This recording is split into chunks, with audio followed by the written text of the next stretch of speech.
Bueno, pues nada, bienvenidos a todos y a todas a este webinar sobre gestión del estrés. Como sabéis, este webinar se realiza desde el Servicio de Empleo y Orientación Profesional del Colegio y de la Asociación.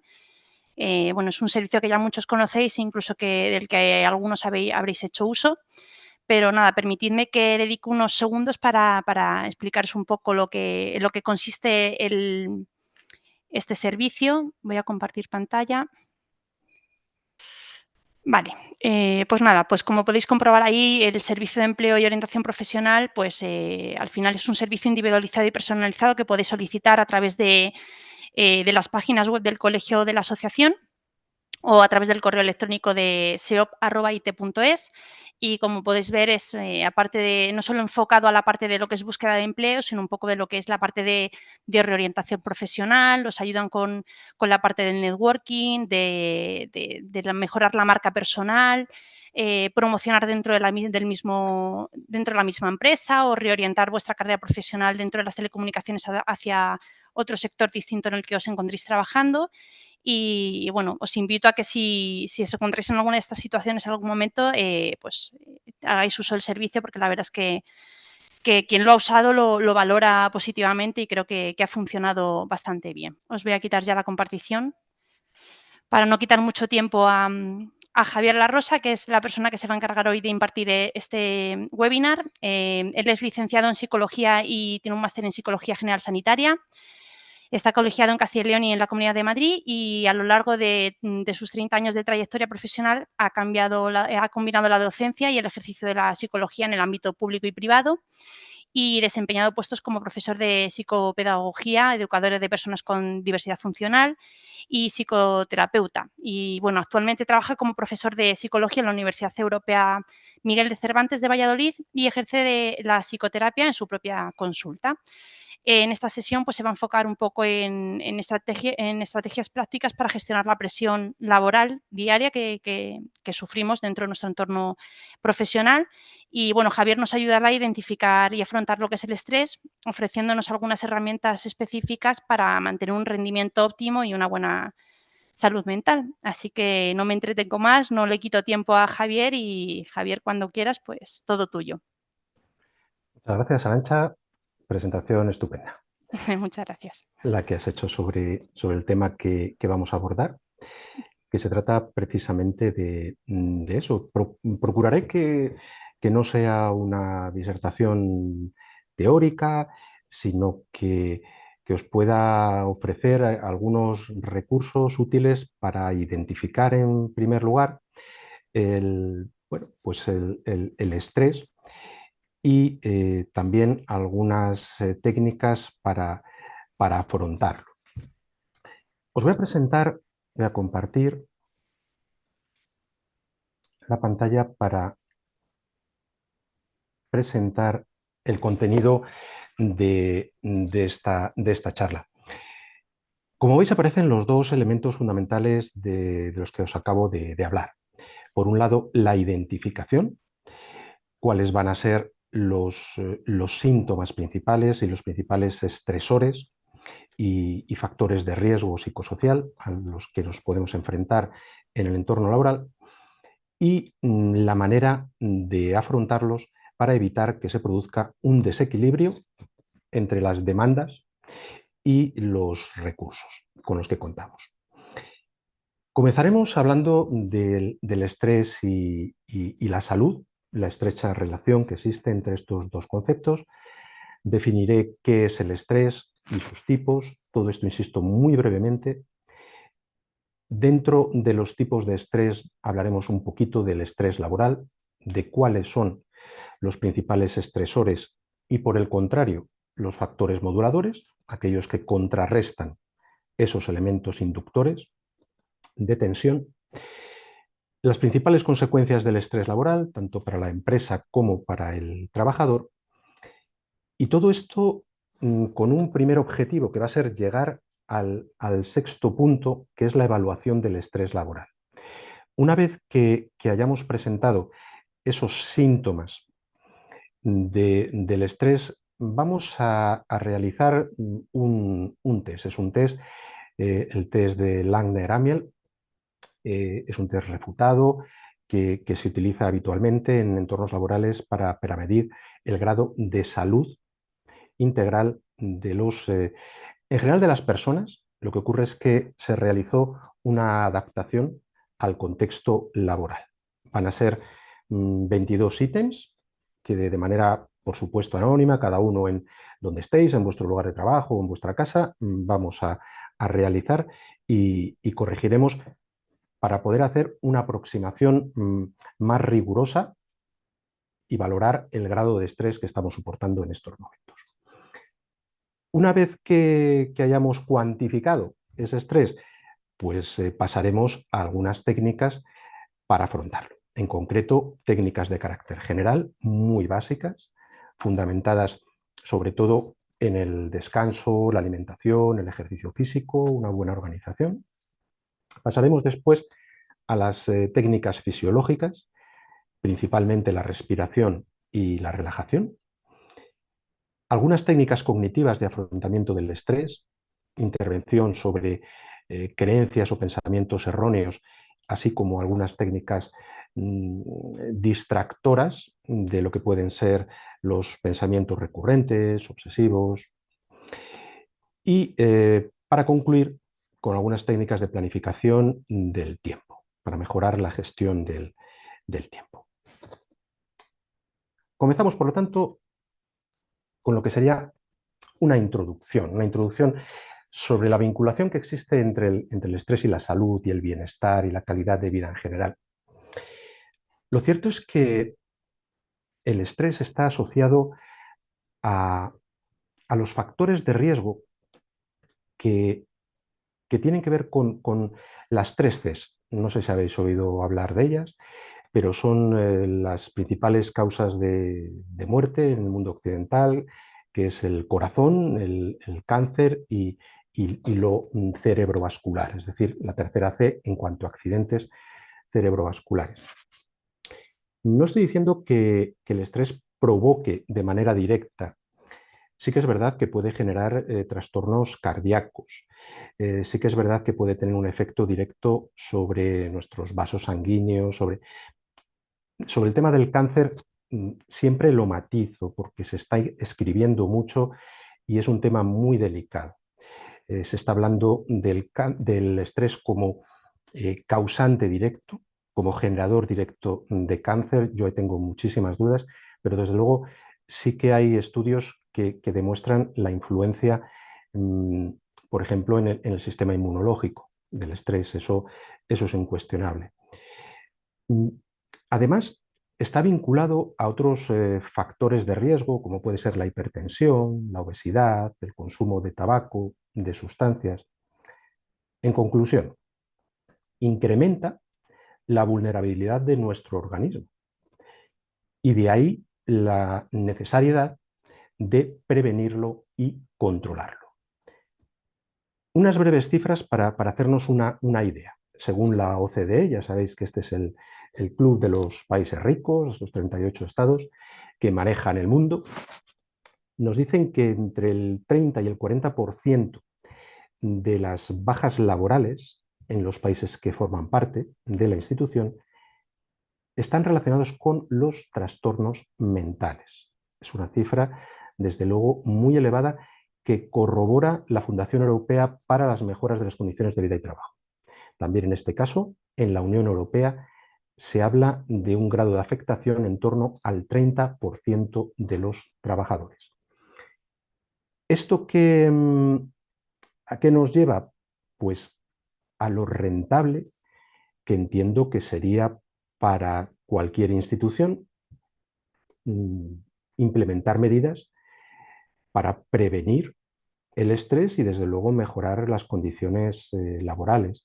Es un asunto sobre el que yo creo que aún no se tiene una conciencia clara por parte del mundo empresarial y en términos, insisto, de rentabilidad. Sería mucho más rentable hacer esta inversión que posiblemente el gasto en bajas y otro tipo de cuestiones. Esta parte, el estrés, el trastorno mental, sí que me gustaría hacer un apunte ya que vamos a empezar a identificar el grado de estrés y cómo nos encontramos con respecto a este fenómeno. También os adelantaré un dato sobre un estudio muy bien elaborado, muy bien fundamentado, sobre el principal predictor del trastorno mental. ¿Cuál es el rasgo, cuál es el factor de personalidad que predice mejor un futuro trastorno mental? Voy a hacer una primera pregunta, ¿vale? Porque me gustaría, por favor, que intervinierais cuanto queráis. No hay que esperar, ¿eh? No hay que esperar a un posible turno final de ruegos y preguntas. Basta con que intervengáis en cualquier momento, que yo os lo voy a agradecer además, porque llega un momento en el que me canso de oírme. Entonces, la pregunta que os lanzo es esa. ¿Cuál diríais que es el principal predictor de un posible trastorno mental? ¿Qué rasgo? Sí, no lo he comentado, pero bueno, si alguien está interesado en participar, puede levantar la mano. Te voy leyendo de todas formas, Javier. En el chat pone falta de Sí. sueño, irritación, Vale, muy interesante. La falta de sueño, desde luego que sí. perfeccionismo también, comentan, Vale, incremento en los errores, incremento en los errores. falta de sueño, eso te lo había dicho, ¿no? Nerviosismo, Sí, insomnio. sí, sí. Vale, vale. Muy acertadas y de hecho las vamos a ver como síntomas del estrés, sin duda alguna. La falta de sueño, la falta de descanso es fundamental. La irritabilidad es una manifestación también de carácter emocional muy vinculada al estrés. Pero fijaos que quien dijo perfeccionismo estuvo muy cerca. Este estudio lo que demuestra es que el mejor predictor es la rigidez emocional y cognitiva, que se había encontrado una correlación significativa entre aquellas personas con un mayor, efectivamente, una mayor tendencia al perfeccionismo, a un pensamiento rígido, a una dificultad para adaptarse a los cambios, la necesidad de que las cosas estén como creen que deben estar, en el orden adecuado. Mirad, hay un concepto que es determinante y es la falacia de control. En psicología, la falacia de control es la creencia, es una creencia doble. Por una parte, puede formularse, tengo el control de todo, o tengo la responsabilidad de todo, o bien estoy totalmente controlado por las circunstancias y por lo tanto no puedo hacer nada. Entonces, esa rigidez, ese pensamiento y esa necesidad de control son, ya digo, el mejor predictor de un posible trastorno mental. En cuanto a la definición del estrés, la Organización Mundial de la Salud nos dice, leo textualmente, que es el conjunto de reacciones fisiológicas que prepara al organismo para la acción. Vale. ¿Esto qué significa? Que cuando nos vemos sometidos a una situación amenazante, nuestro organismo reacciona. ¿De qué forma reacciona? Nos salta una alarma. Esto os podéis imaginar, claro, el ejemplo, si os digo que veis a un tigre o que veis a una serpiente, pues no nos solemos encontrar con serpientes ni con tigres, pero sí a una persona, por ejemplo, que para vosotros supone una amenaza. Esto en un contexto laboral es muy habitual, ya sea un superior, un compañero, alguien que en un momento determinado pueda suponer para nosotros una amenaza. Ahí se produce una activación de unas glándulas que segregan adrenalina. ¿Y qué ocurre en una situación estresante, ya sea por la presencia de una persona o cualquier otro estresor? Aumentan el número de pulsaciones, es decir, el corazón se activa. ¿Para qué? Voy a ser muy breve, un poquito de fisiología para entender qué es lo que nos ocurre. Se activa el corazón para desviar la sangre del intestino a las extremidades, a las piernas y a los brazos, y de la piel a los músculos. Esto se produce a través de la vasoconstricción, que hace que una persona, por ejemplo, cuando tiene mucho miedo ante una amenaza, se quede pálida. O es que se ha quedado pálido de miedo. Claro, porque esa sangre de la piel se ha derivado a los músculos. Aumenta la respiración para obtener también un mayor aporte, de oxígeno en la sangre. Empezamos a sudar para enfriar la piel, porque se está produciendo un proceso de calentamiento. Se dilata la pupila para poder ver, tener una visión mucho más amplia. Bueno, ¿a dónde quiero llegar con esto?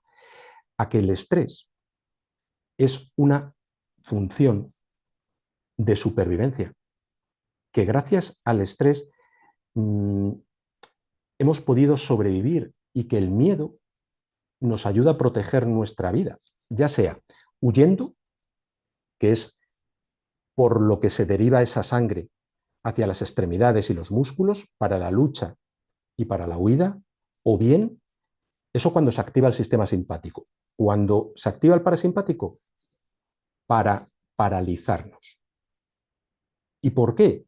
Pues porque cuando viene el tigre, una de dos, o nos subimos a un árbol o nos hacemos el muerto. Es decir, que, y además de forma inconsciente, cuando alguien se desmaya de puro estrés o de miedo, es una acción de nuestro organismo para sobrevivir. Entonces, ese estrés es fundamental para la supervivencia. Otros autores nos van a hablar de un desequilibrio, de una relación entre una serie de demandas del entorno y los recursos con los que cuentan las personas, las respuestas. Que en muchos casos no se trata de un desequilibrio real, sino de un juego de percepciones de carácter subjetivo, que es la fuente real del estrés. Esto lo voy a explicar un poquito mejor ahora. De momento quedaros con eso, el desequilibrio entre las demandas de un entorno, puede ser el laboral en este caso, y los recursos con los que cuenta el individuo para contrarrestar esas demandas. Si está equilibrado, las respuestas fisiológicas, emocionales, cognitivas serán unas, si hay un desequilibrio, serán otras. Por lo tanto, y partiendo de que el estrés es algo presente, inherente y necesario, la clave estará en no superar determinado umbral entre esa capacidad de adaptación y la resistencia y que finalmente pues, no acabe afectándonos negativamente. Y tomando como referente ese equilibrio, vamos a encontrarnos dos tipos de estrés. El eustrés o estrés positivo y el distrés o estrés negativo. El eustrés es un estado de activación óptima.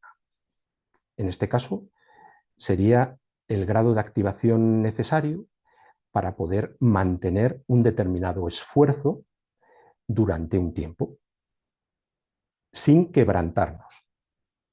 Ahora hablaremos un poquito de eso.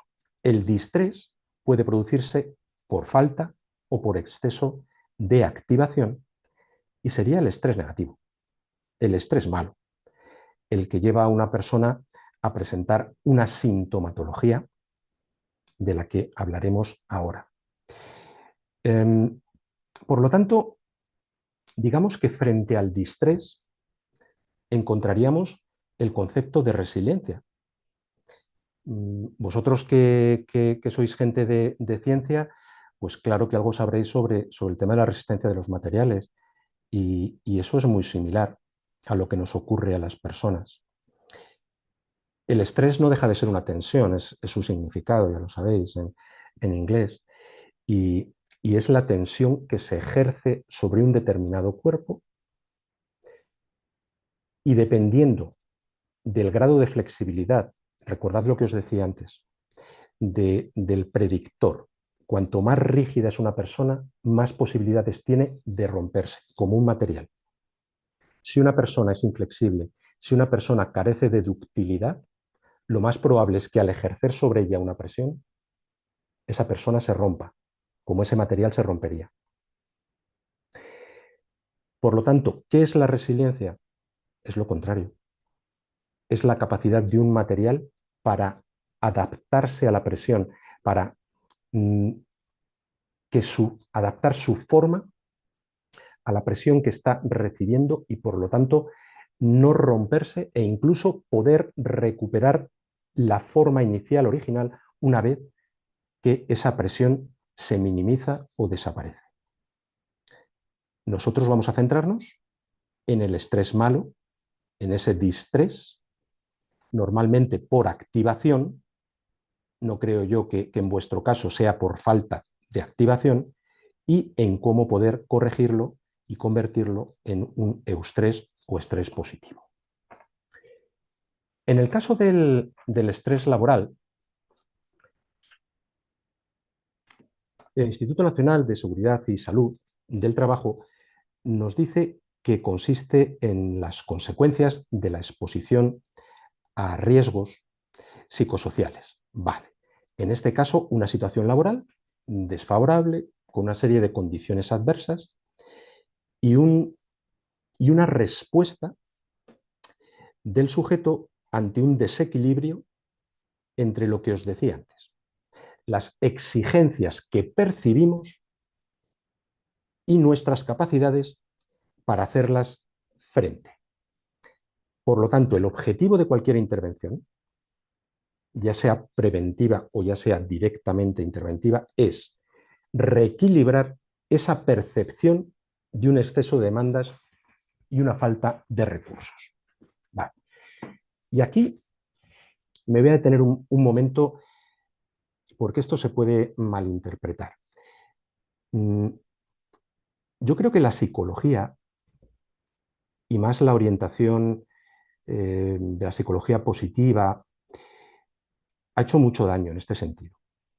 Porque sí que es verdad que no siempre este estrés es real y que esa demanda no siempre es real. Tiene una parte que depende de la percepción del individuo. Pero lo cierto es que la vida laboral y la vida en general mancha, estresa, hace daño, nos lleva a situaciones límites. Y desde luego no es porque lo percibamos así, es que realmente es así. Es muy difícil decirle a una persona, a mí me ha ocurrido recientemente con un cliente, ¿no? con un problema serio de acoso laboral. Y claro, si alguien te viene contando que tiene a un jefecillo encima, que no para de presionarle, que no para de exigirle, el objetivo de un psicólogo no puede ser nunca tratar de convencerle de que lo que está sufriendo por parte de esa persona es un bienintencionado masaje testicular, entendedme. O sea, no se trata de eso. O sea, realmente tu jefe, y perdonad, te está tocando los huevos.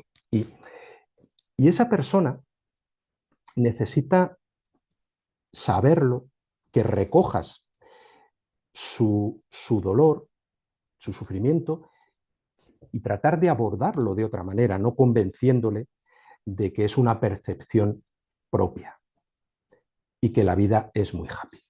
Disculpad este inciso, pero me parece muy importante a la hora de abordar los problemas.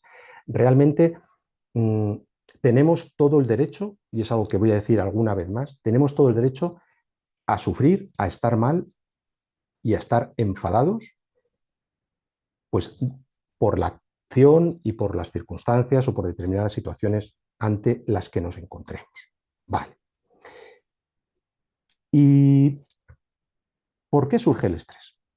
Bueno, hemos hablado de alguna razón, hemos visto algún caso. Aquí en este gráfico quería recogeros alguna situación que podemos empezar a identificar. ¿Qué puede ocurrir? Que haya un desequilibrio entre el control que tenemos sobre nuestro trabajo y las demandas laborales. Y en función de la combinación, va a haber 4 situaciones diferentes. Si las demandas son bajas y el grado que tenemos de control sobre nuestra tarea, sobre nuestro desempeño profesional, es alto, vamos a tener un estrés muy bajito. Poco volumen de trabajo, pocas demandas, una situación de control, no hay problema. Si las demandas son altas y tenemos un grado de control alto sobre nuestra tarea, hablaríamos de un estrés activo. Y casi podríamos hablar de eustrés, de lo que planteábamos antes como ese estrés que no llega a ser dañino. ¿Cuándo se produce el problema? Cuando las demandas o bien son bajas y tenemos muy poco control y se llega a una situación de estrés pasivo, de desidia, o sobre todo a la combinación fatídica, que se produce cuando nos enfrentamos a unas demandas muy elevadas y a un escaso control sobre nuestro trabajo. Esta es la situación de estrés elevado y estrés que puede derivar en trastornos si se prolonga en el tiempo. Otra situación posible que explicaría el estrés es ese desajuste, ese desequilibrio que os planteaba anteriormente entre las demandas de trabajo y los recursos del trabajador. Las demandas laborales de todo tipo, luego las vamos a ver ahora mismo, el volumen de trabajo, cuáles son los estresores más habituales y también veremos cuáles son esos recursos. Y por último, en cuanto al origen posible, también tendríamos que hablar de un balance, de un equilibrio, desequilibrio entre el esfuerzo y la recompensa. ¿Qué puede ocurrir? Que nos encontremos con un desequilibrio entre el grado de esfuerzo y lo que recibimos a cambio. La combinación en este caso, mucho esfuerzo invertido, poca compensación. Ese esfuerzo también dependerá si es de carácter extrínseco, si viene, por lo tanto, generado por demandas y obligaciones externas, o es un esfuerzo intrínseco, que nace de la capacidad de afrontamiento de la propia persona. La baja recompensa, escaso refuerzo. Alguien que se está esforzando sobremanera y a cambio no tiene una correspondencia en su salario, en la estima por parte de compañeros o superiores o el propio control de su estatus, lo más posible es que carezca de la motivación necesaria para mantener su esfuerzo. Llegamos, por lo tanto, al punto en el que vamos a empezar a identificar los estresores y los factores moduladores del estrés a partir de los factores psicosociales según el marco PRIMA, EF, el Marco Europeo para la Gestión del Riesgo Psicosocial, que nos propone los siguientes estresores. Lo que han hecho es categorizarlos, ¿no? Han creado, como vais a ver, las 5 categorías en las que encontramos los principales estresores del mundo laboral. Así que me gustaría que los fuerais valorando, a ver si os podéis identificar en alguno de ellos. El primero, el exceso de exigencias psicológicas, de carácter cuantitativo y cualitativo.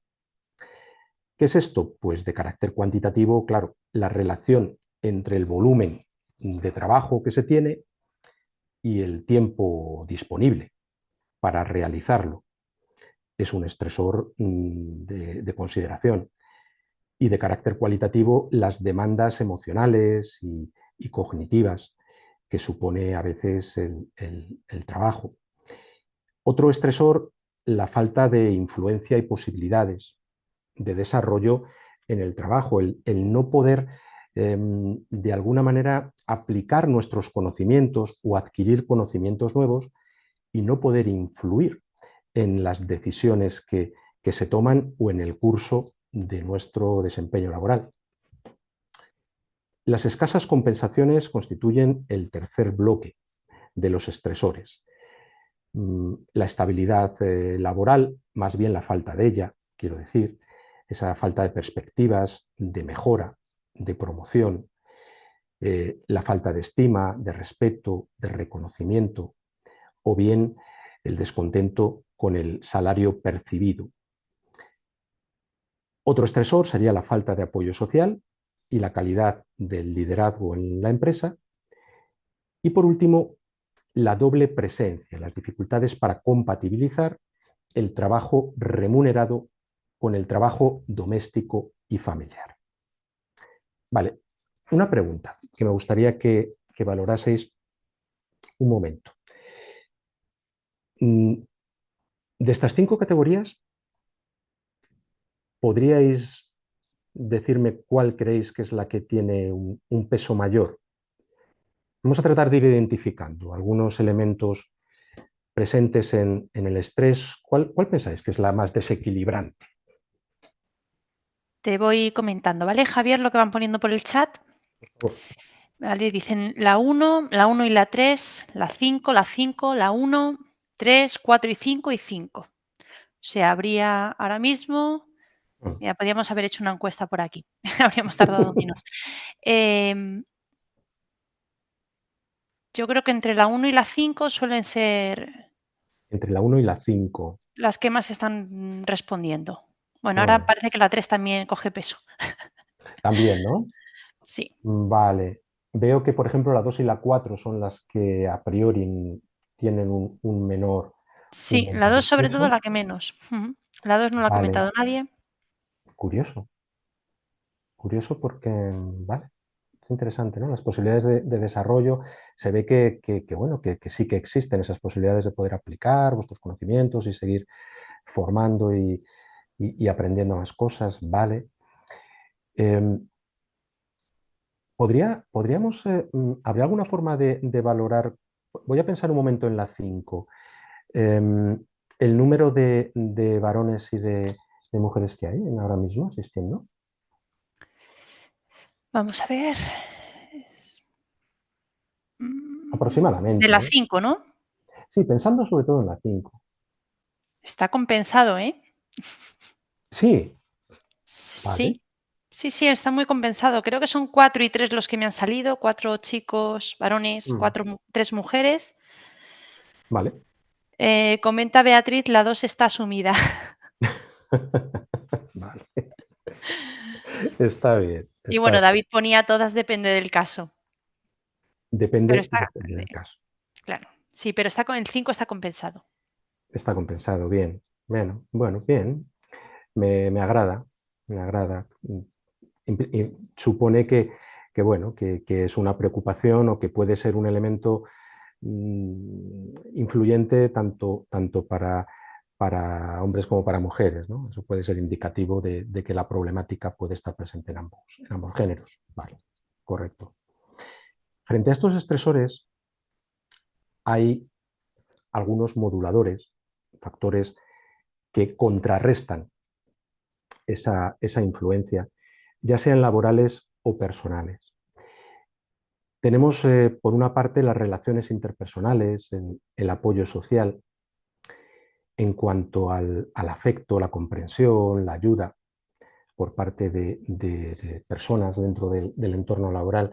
Esto es algo que se ha ido modificando. Yo creo que el trabajo más compartimentado en ocasiones, el teletrabajo, por otro lado, que supone considerables ventajas, en este caso no contribuye desde luego a que podamos crear una red de apoyo en el entorno laboral y que nos privemos, por lo tanto, de esas interacciones que antaño eran más habituales Claro, podréis decirme, bueno, o lo contrario, depende del clima de trabajo, depende del vínculo que tengas con compañeros.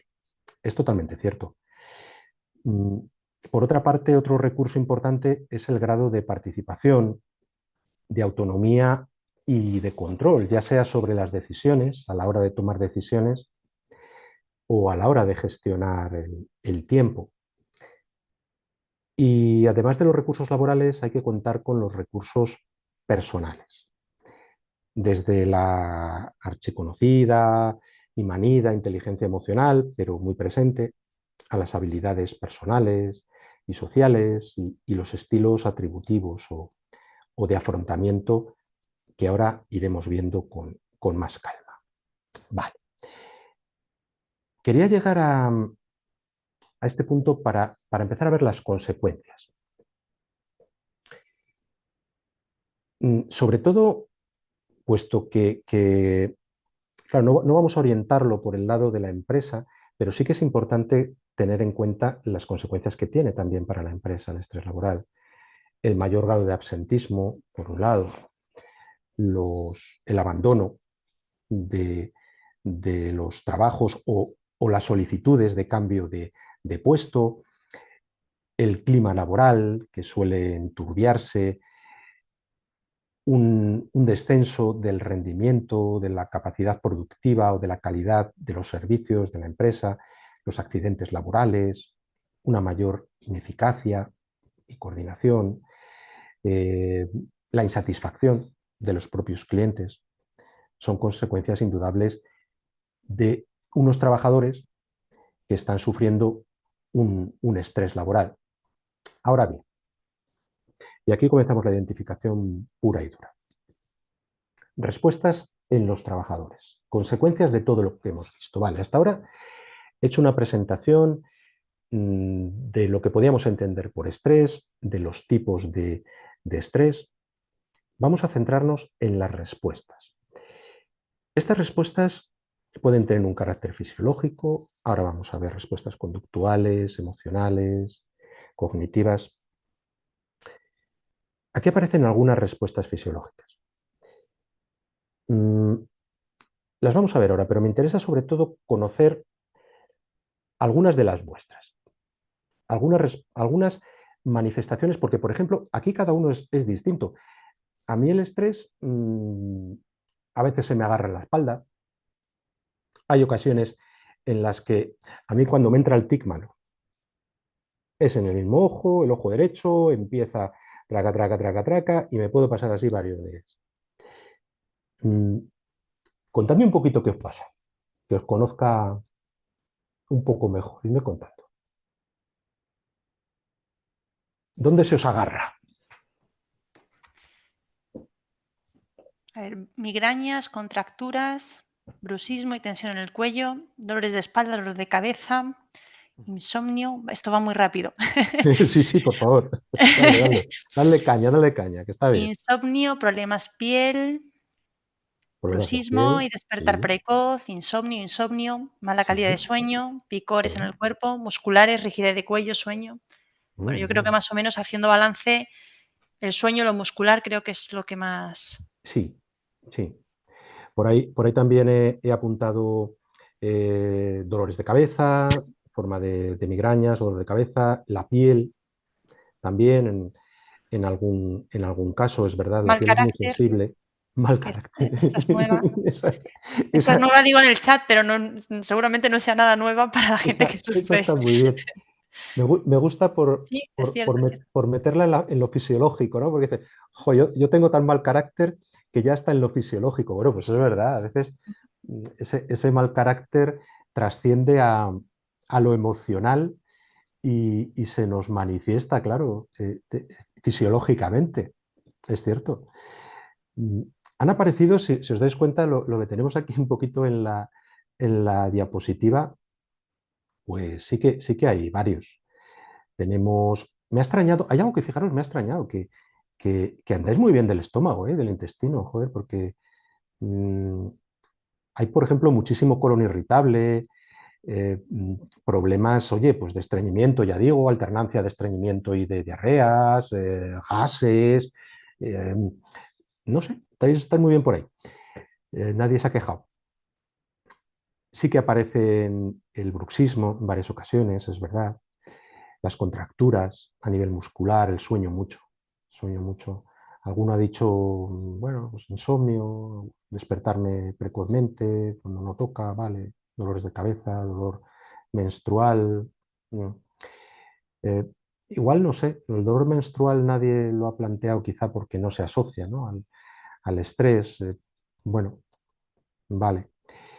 Em, el tema de la hipertensión, mm, también entiendo que nadie lo ha planteado, debéis ser muy jóvenes, la mayoría, entonces, bueno, estáis en proceso todavía pues eso, de irlo madurando y espero que no aparezca.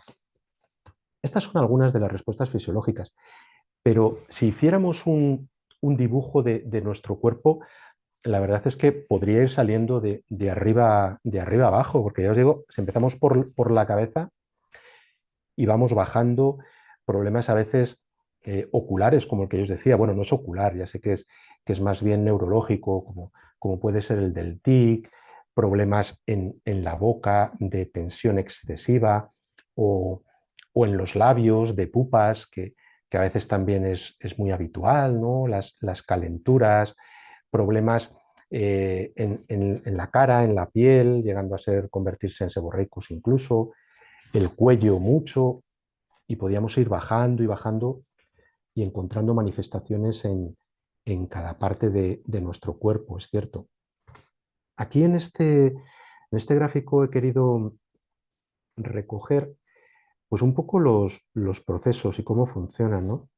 Porque hay por una parte el estrés agudo que cursa con la activación del sistema simpático u ortosimpático, que es cuando se produce esa liberación de adrenalina de la que os hablaba antes.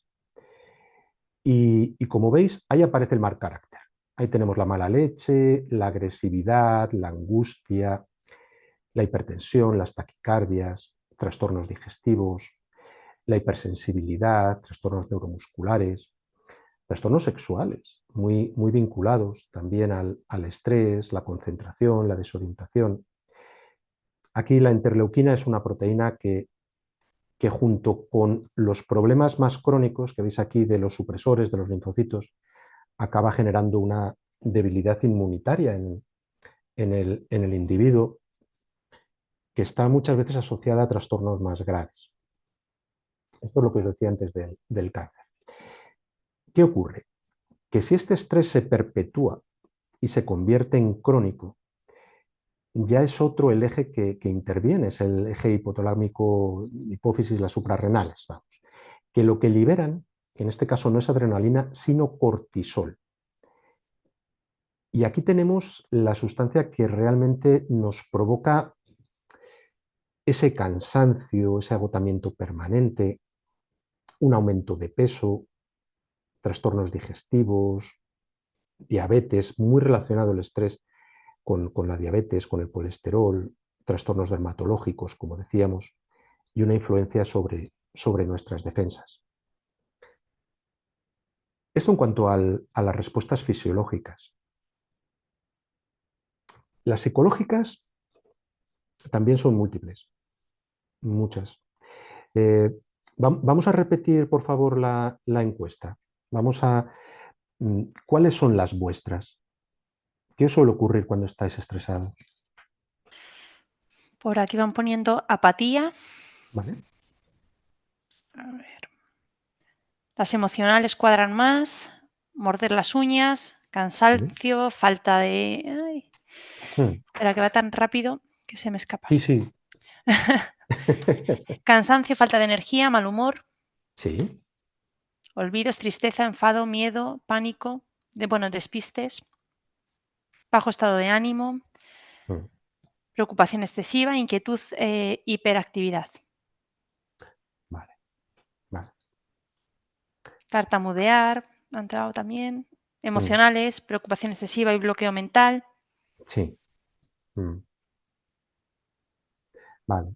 Veo que entre las que aparecen sí que podéis encontrar algunas que que se asemejan a las que podéis padecer. Claro que sí, a mí me pasa exactamente igual. Mm, Desde luego, las más notorias y las más comunes tienen que ver con la ansiedad. Creo que alguien lo ha dicho, pero es quizá la más común, o esa apatía también, el cansancio, desde luego que sí. Luego ya lo de pérdida de autoestima, pues es verdad que es más difícil de valorar, es un poquito más difícil de diagnosticar, esas preocupaciones excesivas, cierta hipocondria, inestabilidad, los bloqueos de carácter cognitivo, la indecisión también, ser vulnerables ante las críticas. Yo esta veces la pongo un poco en duda, ¿no? Porque a nadie le gustan las críticas. Yo, la verdad es que no he conocido a nadie, he conocido a muchas personas que dicen, sí, sí, no me importa, a mí críticame, que no me importa. No me creo nada. Es decir, las críticas las encajamos muy mal. Y es normal, es normal. Suelen generar mucha inseguridad. Nos llegan a lo más esencial de nosotros mismos, la verdad. Y es muy difícil encajar con entereza una crítica y ser capaz de analizarla y de revertirla hacia nuestro propio beneficio. He conocido a muy pocas personas, mi hermana y pocos más. Yo desde luego no. La distracción fácil, la confusión. Y luego las comportamentales son muy curiosas, ¿no? Porque junto a esa apatía de la que alguien hablaba, pues también aparece una actividad física a veces exagerada, ¿no? El estrés mm, nos lleva a un no parar, ¿no? A eso que decía la canción de no es que tenga prisa, es que no puedo parar, pues va un poco por ahí, a una conducta agresiva, sin duda alguna. El estrés genera agresividad física, verbal, problemas asociados al habla, decíamos, consumo de sustancias, está clarísimo. O sea, el estrés y el consumo de sustancias van de la mano. De hecho, de las adicciones, eh, con sustancia y sin sustancia, que ahora desde hace unos años a esta parte ya se ha englobado y se ha considerado, no sé si lo habíais oído, lo de adicciones sin sustancia alguna vez, que tienen mecanismos muy similares y, por ejemplo, tienen que ver con el juego, la ludopatía, se entiende como una adicción, la adicción a los móviles, a los videojuegos, eh, todo esto entraría dentro de esa categoría y está muy vinculado al estrés. Lo de morderse las uñas, lo decía alguien también, ¿no? La onicofagia y la dermatofagia. En el caso de las uñas es la onicofagia y no sé si alguien lo hará. A mí me cuesta no hacerlo, lo reconozco, lo de los pellejitos de los dedos, que es la... Precisamente una persona en el chat lo había comentado, heridas en la Sí, piel, morderse las uñas, heridas en la piel. vale, pues ahí estoy yo. Y, joder, me cuesta, pero una barbaridad. Se llama dermatofagia, ¿no? Casos un poquito más complicados, el de arrancarse el pelo, ¿no? La tricotilomanía, que, que se produce, bueno, puede ser el pelo de la cabeza, mm, pero es curiosísimo. Yo recuerdo a un tenista que la mayoría de vosotros no, porque no creo que seáis tan mayores, pero igual os suena, que se llamaba Ivan Lendl, un tenista checo muy famoso allá por los años 80, que, claro, tú ves a la mayor parte de los tenistas y cada uno tiene sus manías, pero es que este era terrible porque cuando estaba a punto de hacer el saque, es que no paraba de arrancarse las pestañas. Era una cosa que joder, ponía nervioso a cualquiera, ¿no? Dices, madre mía, qué dolor, qué situación. Bueno, pues son respuestas al estrés. También el abuso de fármacos, sin duda alguna. Em, ya sabréis que España está entre los países a la cabeza, ¿no? Del consumo de benzodiazepinas. Es algo, bueno, vamos a ver. Yo desde luego no animo a nadie a consumirlas. Entiendo que en ocasiones son necesarias siempre que estén prescritas por quien corresponde. ¿no? Que pueden ser una ayuda. Aquí hablamos del abuso, no del consumo que está pautado por un profesional. Y los desórdenes alimentarios. No ha salido ninguno, pero, pero yo que también participo de esto, a mí, por ejemplo, no es que sufra un desorden alimentario, ¿no? Pero, joder, cuando estoy muy estresado, yo tengo un momento crítico en el día que es el del resopón, no sé si lo habéis oído alguna vez, que es la comida que se hace entre la cena y el momento de irse a la cama, ¿no? Eso es el resopón. Y ahí, bueno, puedo tener momentos muy críticos también por estrés de no parar de picar historias, ¿no? Bueno, esta es parte de la sintomatología, en este caso las respuestas psicológicas, ¿vale? Llegado a este punto, quería haceros una propuesta. Ya os lo adelanté en la presentación, y es hacer juntos el test de Langner-Amiel. Yo lo voy a hacer también porque hace años y años que no lo hago. Es un buen test, es un test que está recomendado por instituciones muy serias y que, y que bueno, está lo suficientemente testado, valga la redundancia, refutado y comprobado como para que nos dé una cierta idea de cómo nos encontramos. He seleccionado, porque es un test mucho más largo, tiene 122 ítems, pero he seleccionado la aplicación para el contexto laboral, que son solo 22, y si os parece lo vamos a ir haciendo, yo lo voy a ir leyendo, ¿vale? Y si podéis haceros con una hojita, si no tenéis y un bolígrafo, esperamos un segundo, ¿vale? En casa, y si os parece lo hacemos y luego lo corregimos. Os doy las puntuaciones para que cada uno, no voy a preguntar, solo preguntaré muy en general, lógicamente no voy a preguntar el que quiera comentar algo sobre el test, bien, pero sí que nos puede dar una idea de en qué punto estamos. Son aspectos psicosomáticos y relacionados con el estrés, todos ellos. Espero 30 segundos por si alguien se ha levantado a coger un boli y un papel y comenzamos. Voy leyendo y y vamos apuntando. Son respuestas positivas, negativas, sí o no, ¿vale? No hay término medio. Entonces, pues con que anotéis 1, 0 o SN, como queráis hacerlo, o más o menos. Primer ítem. ¿Sufre usted de problemas de apetito? ¿Padece usted de ardor en el estómago varias veces por semana? ¿Sufre usted dolores de cabeza regularmente? ¿Le cuesta dormir o duerme peor que antes? ¿Tiene problemas de memoria? ¿Suele estar de mal humor? ¿Está usted nervioso, irritable o tenso? Paso y seguimos. ¿Tiende a preocuparse innecesariamente? ¿Padece sensaciones bruscas de calor? Si alguien tiene una duda me puede parar y me pregunta, ¿eh? ¿Ha tenido últimamente sensaciones de sofoco o ahogo sin haber realizado esfuerzos físicos? ¿Tiene usted sensaciones de pesadez de cabeza o nariz taponada? ¿Ha tenido últimamente momentos de tal inquietud como para no poder estarse quieto? ¿Han pasado días, semanas o incluso meses sin ocuparse de nada porque no podía siquiera empezar la tarea? ¿Sufre usted sensación de fatiga?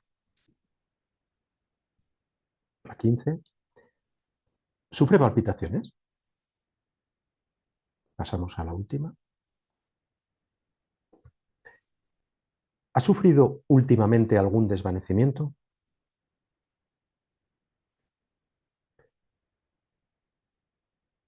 ¿Tiene usted sensaciones de sudor frío? ¿Le tiemblan las manos? ¿Suele tener preocupaciones que hasta le hacen sentirse físicamente enfermo? ¿Se siente solo o aislado, aunque esté entre amigos?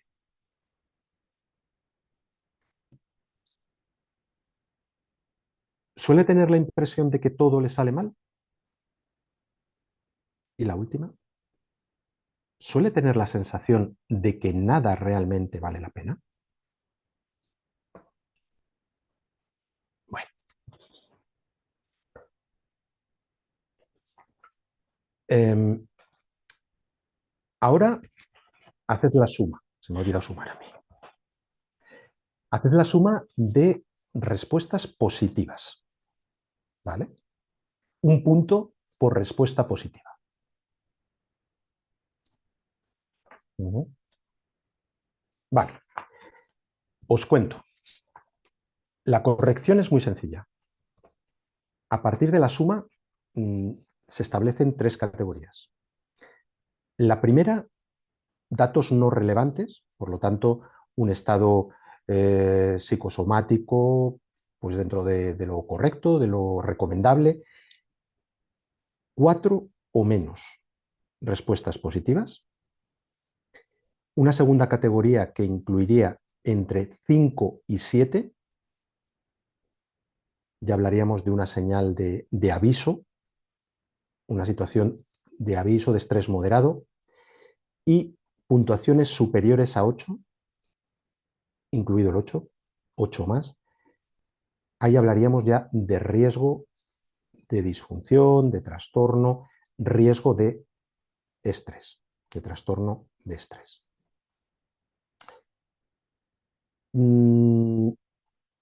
Vamos a hacer una vueltecita, contadme cosas. Si hay alguien que quiera compartirlo, yo os digo que estoy en el límite, ¿eh? Ya os aviso, estoy ahí. Nos piden, por favor, si puedes poner la primera, que alguna persona no ha llegado ¿Cómo no? a poder responderla. Por supuesto que sí. Esperamos a que... Ahí os la dejo y cuando... Esperamos un momentito. Y bueno, mientras si quieres te voy comentando algunos resultados. Vale. Por aquí dicen 13, 8, 9, bueno, dicen 10, 8, 8, Ujú, ujú. 6, 15, 17, 11, 5, 6, 3, 3. Vale. Enhorabuena. Al 3. otro 3. Vaya. Oye, estos eh, fenómenos, luego que por favor aporten y que nos cuenten, ¿eh? Luego nos contáis cómo lo hacéis. Ha entrado un 6, un 9, 14. Ujú. Vale, vale. Hay puntuaciones altas, Sí, sí, hay puntuaciones altas. Claro, vamos a ver, es un test, es un test y yo no soy un ferviente partidario, pero reconozco que este test está bien elaborado, insisto, está bien diseñado, lleva mucho tiempo aplicándose y nos da una idea aproximada, bueno, pues que sí que nos puede dar la pista, ¿no? Y, joder, hay cifras muy altas ahí.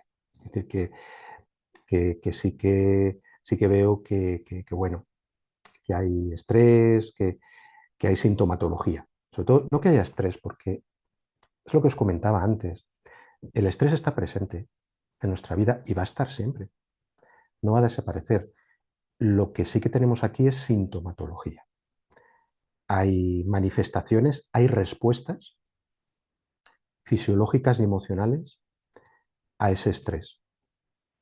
Y ahí es cuando ya, pues claro, conviene repensar y ver qué podemos hacer o si hay alguna forma de poder contrarrestar. Claro. Vale, me comentan de pasar a la siguiente diapositiva. De todas formas, Javier, no sé si vas a poder, porque alguna persona se quiere hacer pantallazo para disponer del test. No sé si de alguna forma nos puedes facilitar la presentación Sí, y sí, que así sí. la gente... Eh, claro, ¿cómo lo puedo hacer? Os la mando, Me ¿no? la La mandas podéis y tener. nosotros desde la asociación la distribuimos a todos los Genial. inscritos, Ah, pero muy de todas bien. formas, por si alguno, si quieres ir pasando a las Sí, siguientes para que sí, alguno claro. vaya retomando. Claro. Lo hacemos así, sí. Yo luego te envío la presentación. Perfecto. Comentan, es una pregunta. Sí. ¿Puede estar relacionado el desvanecimiento o desmayo con una alta temporada de estrés o actividad laboral y que en un momento de parón como vacaciones se produzca un desvanecimiento? Puede estar, pero muy relacionado, porque durante los periodos de estrés agudo, aquellos que coinciden, por ejemplo, con una mayor presión laboral, con esas temporadas de mucho trabajo, de mucha presión, se activa, es lo que os comentaba antes, se activa nuestro sistema simpático. La adrenalina está muy presente, está muy disparada y eso permite un grado de activación muy alto. ¿Qué ocurre? Cuando no es algo puntual, sino que se mantiene en el tiempo, ese grado de activación, es muy frecuente que cuando cesa la presión, se active el sistema parasimpático y haga que una de las posibles manifestaciones, y es muy común, son desvanecimientos, mareos, vértigos, porque es la situación en la que de repente, que yo creo que todos lo hemos dicho alguna vez, es que se destensa la goma, ¿no? O sea, tenemos esa goma tensa y cómo es posible que de repente lleguen las vacaciones y me ponga malo. Pues es que es verdad, ocurre por eso, porque se activa otro mecanismo que hace que perdamos esa tensión y puede provocar esos síntomas. ¿Sí? Sí, sí. ¿Alguna pregunta más de momento? Por ahora no hay ninguna más. Vale, pues vamos a seguir y luego ya digo que os envío sin ningún problema la presentación para que podáis disponer de ella. Vale, pues ¿qué hacemos? Con esos 15, 16, con los 14, no, incluso con los 9 y los 10. Bueno, os voy a proponer algunas técnicas. Las primeras de carácter muy general, sé que algunas os van a sonar a conocido y a repetido, pero lo cierto es que son las básicas. Si esto tuviéramos que establecer una pirámide, de verdad que estarían en la base. Y, y una recuperación o un bienestar emocional pasa necesariamente por estos puntos que os indico. Los tres primeros, sobre todo. Esos son la base de la pirámide. Alimentación, descanso y ejercicio físico. Es imposible que alguien pueda estar bien si no está bien alimentado. Bien alimentado, no digo que coma mucho o que bien alimentado. O alguien que no duerme bien. Es que es imposible. O sea, si uno no duerme en condiciones, mm, antes lo decíamos, va a estar apático, va a estar irritable, va a estar cansado, va a tener una sensación permanente de embotamiento. ¿Qué ocurre? Que alguien que tampoco hace ejercicio físico va a ser muy difícil porque esto a veces es pura química y en este caso lo es. Estamos hablando de la parte más fisiológica, que luego vendrá la emocional. Pero en este caso, con estos tres elementos, cuando hablamos del ejercicio físico, hablamos de que si no nos ejercitamos, si no salimos, si no caminamos, si no echamos un partido de tenis con un amigo, si no nos subimos un día a un monte, realmente no estamos liberando las sustancias, los neurotransmisores que nos proporcionan bienestar. ¿Y qué ocurre muchas veces? que si no los obtenemos de manera natural, los buscamos de manera artificial. Si el organismo es muy sabio, lo que pasa es que a veces tiene mucho vicio. Entonces, ¿qué es lo que pasa? Que si no liberamos dopamina con el chocolate, quiero decir, o con, o con un paseo, o bailando, igual vamos a buscar esa liberación a través de otras cosas, como puede ser el consumo de determinadas sustancias, que también intervienen sobre los neurotransmisores, sobre nuestras sinapsis, permitiendo que haya esa liberación. Entonces, el ejercicio físico es una de las formas más económicas y más saludables de liberar esas sustancias, de liberar neurotransmisores. El descanso es una forma de relajarnos, evidentemente, una forma de recuperar eh, la estabilidad, la energía de nuestro organismo. Es una forma incluso, fijaros, de... Claro, tenemos mucha preocupación por nuestro aspecto físico más que por nuestro aspecto mental. Y es que ahora me ha venido a la mente, cuando antes hablábamos de los trastornos alimentarios, que dormir mal, o sea, mejor dicho, el insomnio engorda. Y eso es algo que se ha demostrado recientemente. Había una correspondencia, una correlación significativa entre los trastornos del sueño asociados al insomnio con, con el incremento de peso o las dificultades para regular el peso, de una manera bastante clara, ¿no? Que a veces nos equivocamos y tenemos esas falsas creencias, ¿no? Es decir, uy, es que el estrés y la falta de sueño mm, adelgazan porque te comen la... Mentira. O sea, el estrés engorda y la falta de sueño también. Junto... Sí, Arancha. Te iba a interrumpir porque comentaban, claro, en cuanto a la alimentación, el ejercicio físico, dicen, si no tienes ganas como consecuencia es difícil. Claro, es difícil que en una situación en la que te encuentras bajo de ánimo o poco motivado, procures ir a hacer, o sea, hagas ejercicio o te alimentes correctamente, porque a lo mejor incluso pierdes el apetito. Sí, qué gran verdad es esa.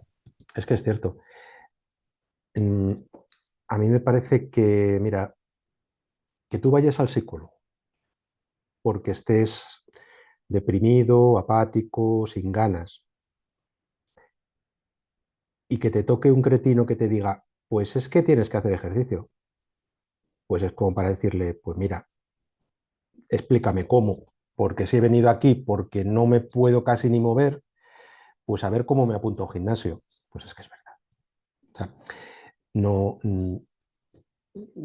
no es muy recomendable. Yo desde luego cuido mucho eso. A mí si alguien me viene con, con esa sensación de abatimiento, con esas dificultades, con esa bulia, no se me ocurre en ningún momento proponerle, desde luego, que salga a caminar todos los días.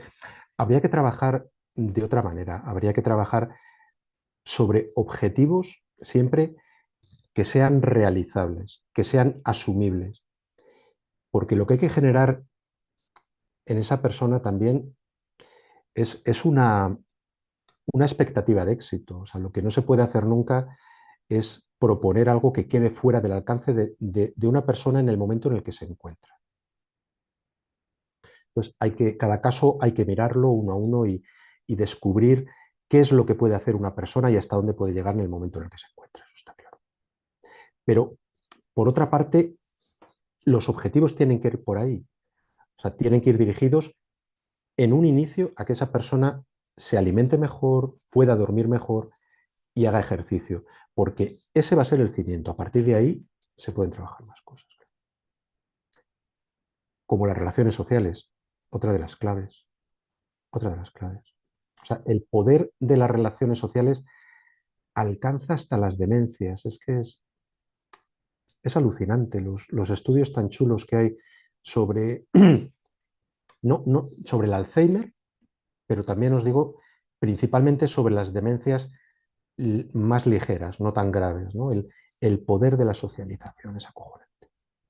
Cómo ayuda a aminorar los efectos, a retrasar los efectos de las demencias. Uno de los casos más dantescos asociados al confinamiento fue este. El daño irreversible en algunos casos que generó sobre personas mayores el aislamiento social al que se vieron sometidos. Porque como además no se les podía visitar por miedo a contagiarles, y pues ya la liamos. Ya la liamos porque hubo muchas personas mayores que se quedaron solas. Ese tiempo con unas consecuencias, ya digo, devastadoras para su bienestar emocional y sus cerebros. Terrible. Y luego añadí, pensando un poquito en el contexto en el que estábamos, la organización, la buena organización. El orden es una terapia con la que yo trabajo mucho. Yo soy un poco maricondo, no sé si la conocéis. Y, y, y el hecho de ordenar un cajón puede tener efectos fantásticos. Ya sé que es muy simple, ¿no? Muy simplista lo que estoy diciendo, pero el hábito del orden mmm, tiene efectos muy positivos, muy positivos. Puede ser el orden de los libros para alguien que le gusta la lectura, reordenar pues, papeles para alguien que no sé, que tiene... ¿Por qué? Pues yo he llegado a comprobar que viendo la habitación de alguien o viendo la casa de alguien, puedo hacerme una idea bastante aproximada de cómo se encuentra psíquicamente. Y no soy ningún genio. Lo que pasa es que nuestro espacio y nuestro contexto es una proyección de lo que estamos viviendo. Y claro, el hecho de ordenar el espacio, porque es lo que me estabais preguntando antes, ¿vale? ¿Y cómo se hace esto? Es que es muy difícil ordenar las emociones, ordenar los sentimientos, los pensamientos. A veces hay que actuar sobre las cosas. ¿Por qué? Porque es más fácil, porque sobre ellas sí que tenemos un mayor control.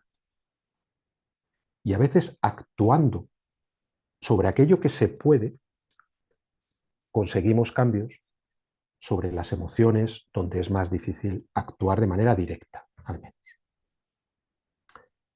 Aparte de las técnicas generales, como las que os acabo de citar, existen técnicas fisiológicas que ayudan y mucho, como son la respiración y la relajación. Respirar, respiramos todos. Ahora, respirar bien es otra cosa. O hacer un uso adecuado de la respiración, pues... Oye, ¿hay alguien entre los presentes que haga yoga?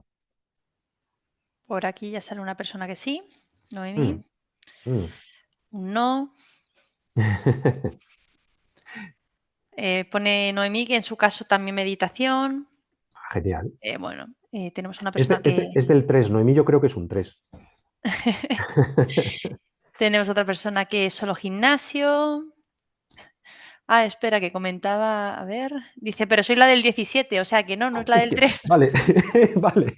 Bueno, pero tiene sentido porque estás haciendo, ¿verdad? Para disminuir el grado de estrés, o sea, estás actuando positivamente. Entiendo que esa cifra se reducirá si persistes con tu yoga y tu meditación. Claro, claro.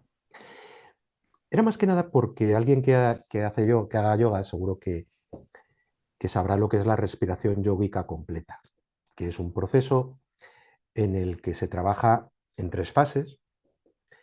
Una primera fase donde es la respiración diafragmática, donde se trabaja primero sobre el diafragma, sobre la zona ventral.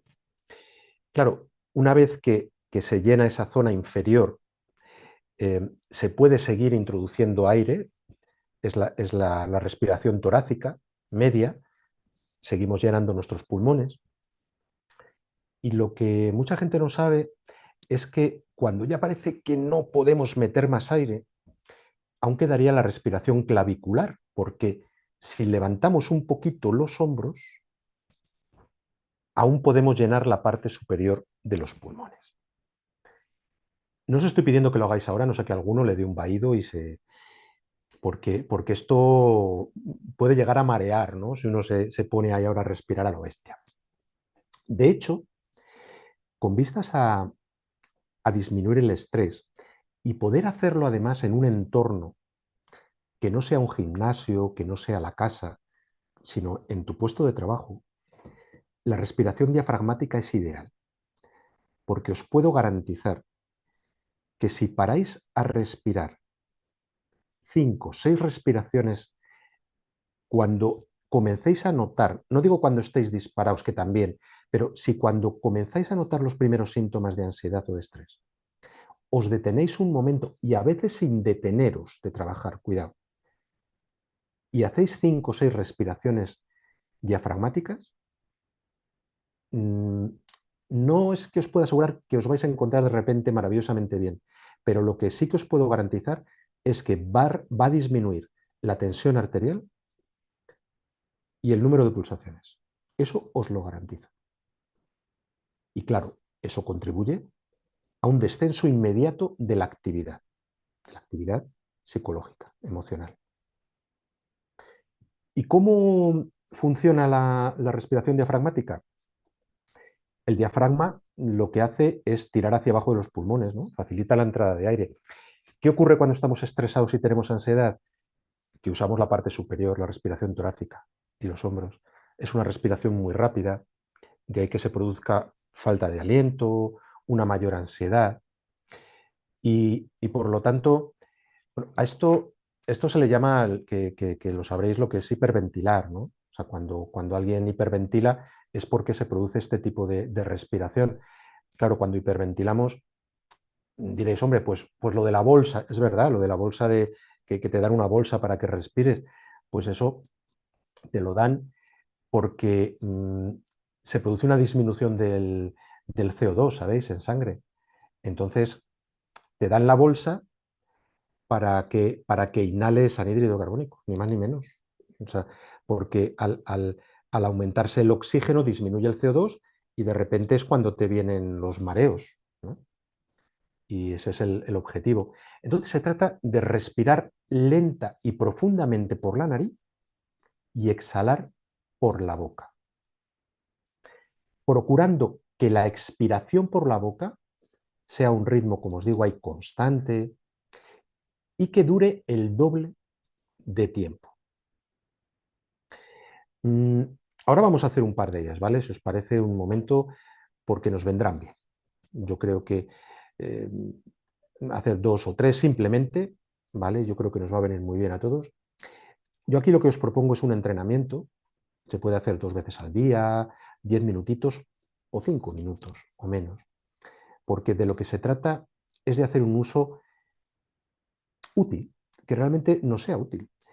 Ante los primeros síntomas de ansiedad, y lo que pongo ahí de generalización, quiero decir que es una técnica muy sencilla y que se puede generalizar a aquellos contextos donde aparezca la ansiedad. Porque ¿qué ocurre? El tema del gimnasio relaja. Cuando vas a una escuela de yoga, relaja, ya lo sé, pero es que allí normalmente no es donde te suele dar el ataque de ansiedad. Igual el ataque de ansiedad te da cuando te subes a un coche o cuando llegas al trabajo. Y hay que conocer algunas técnicas que podamos aplicar en el lugar donde se produce esa situación de estrés. Y en este caso, la respiración se puede ejercitar en cualquier momento. Os propongo, por lo tanto, que hagamos 2 3 respiraciones, nada más, ¿vale? Recordad, vamos a hacer, no en el pecho, os podéis poner la mano en el vientre, ¿vale? Y notar cómo se hincha, cómo se va introduciendo el aire todo lo que podáis y expulsad por la boca,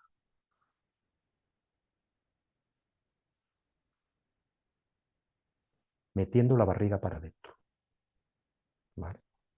Repetimos.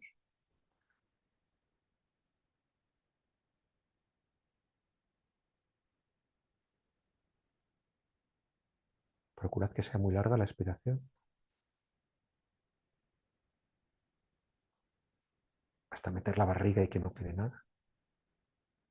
Y la última.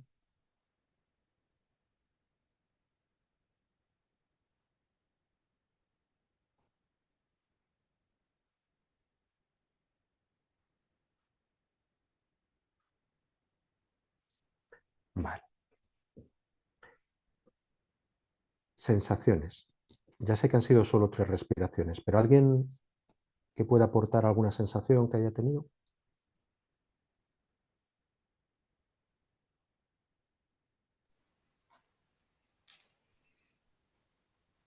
Vamos a ver. Relajación, bostezos. Bien.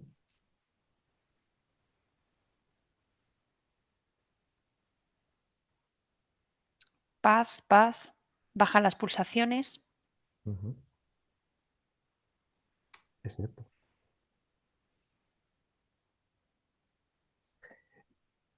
Es una... Mirad, yo hay ocasiones en las que inicio las sesiones de terapia de esta manera, con 3, 4 respiraciones. A veces la gente se me queda un poco sorprendida y les digo, ¿te importaría que hiciera 3 respiraciones? Porque a mí me viene bien, sobre todo cuando tengo 3, 4 clientes seguidos a lo largo de la mañana o de una tarde. Es una forma, a mí me ayuda a parar, a recuperar, a recomponerme, me sereno y se lo digo que si quieren hacerlas conmigo y, y suele venir muy bien, porque hay ocasiones en las que, sobre todo al principio, pues una persona llega a la consulta también nerviosa, ¿no? Cuando son las primeras, insisto, todavía no se ha creado ese vínculo y, y suele ser muy útil. En cualquier caso, es barato y se puede utilizar en el trabajo. La relajación. Vale. Claro, una técnica de relajación, a mí, por ejemplo, esta técnica, cuando cuando la he enseñado en algún tipo de seminario, pues nos ha llevado 2, 3 horas al menos para poder hacerla bien, para poder aprenderla bien. Yo os la voy a presentar. Funciona muy bien también, como la respiración. Esto no cura, pero ayuda. Estamos hablando de técnicas que nos puedan ayudar a reducir la respuesta fisiológica del organismo y que esa reducción pueda contribuir a hacer que nos sintamos un poco mejor, más serenos, ¿no? Combatir ese estrés. Esta relajación se centra en los grupos musculares y en la tensión y distensión de los diferentes músculos. Se trata de mantener la tensión durante unos instantes, durante unos segundos. Abajo os lo pongo. Tensar 7 segundos y relajar 14. Ahora lo entenderéis. Mantener la tensión, por ejemplo, la mano. Se trataría, para hacerlo con un ejemplo, que podéis hacer conmigo, se trataría tensar la mano, comprobar las sensaciones y ahora lentamente, muy lentamente, id soltando y concentraros en la sensación. Puede ser un hormigueo, puede ser... Y mantenerlo ahí hasta que sintáis algo, porque puede alargarse 10, 12, 14 segundos. Se trataría de algo tan sencillo como esto. Tensión durante 6, 7 segundos. Distensión a cámara lenta. Y concentraros en lo que sentís. Vale. Es importante sincronizarlo con la respiración, porque se magnifica, se amplía el efecto. Entonces, después de cada grupo muscular, un par de respiraciones están muy bien. Lo que os digo de la mano, claro, no es solo la mano. Os voy a dejar para que lo podáis ver y irlo practicando, si queréis, el orden en el que lo trabajo yo, ¿vale? Cuando doy esos seminarios y cuando trabajamos estos aspectos. de arriba a abajo, empezando por la frente. Se trata de subir las cejas y mantenerlo, mantener esa tensión en la frente los 7 segundos y poco a poco lo mismo, ir soltando. Seguiríamos con los ojos, apretándolos fuertemente y soltando, la boca abierta al máximo durante esos 7 segundos, notar todas las sensaciones en los labios, en la mandíbula, apretar los dientes. Dientes apretados, 7 segundos y vamos soltando poco a poco. La lengua contra el paladar, superior, fuerte arriba. Y la vamos volviendo a su sitio poco a poco. El cuello. Aquí dependiendo cada uno, ¿eh?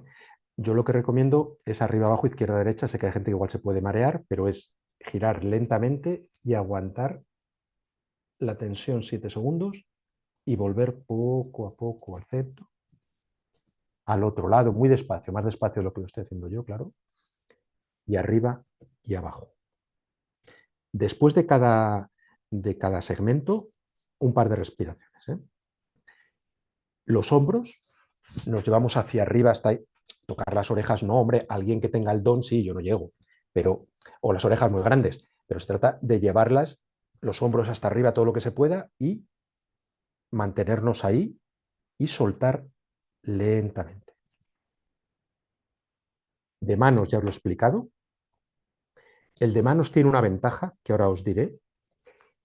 El de antebrazo, sacar bola, ¿vale? Es mantener los 7 segundos y soltar. El abdomen, metiendo tripa hacia adentro, todo lo que se pueda esos 7 segundos y soltando. El de espalda, que para los que tenemos contracturas es fantástico. Brazos doblados 45 grados, ¿vale? O sea, en esta posición. Y los llevamos hacia atrás hasta juntar las paletillas. Y mantenemos 7 segundos y vamos soltando, soltando, soltando. Las nalgas, por ejemplo, si estamos sentados apretados contra la silla o bueno, poniendo el culo duro ahí también, pues vamos aguantando. Los muslos, empujándolos. Si estamos en el sofá, pues contra el brazo del sofá. Si estamos sentados contra el suelo, mantenemos la tensión. Las pantorrillas, los gemelos. Las puntas de los pies hacia las espinillas, manteniendo la tensión y soltamos.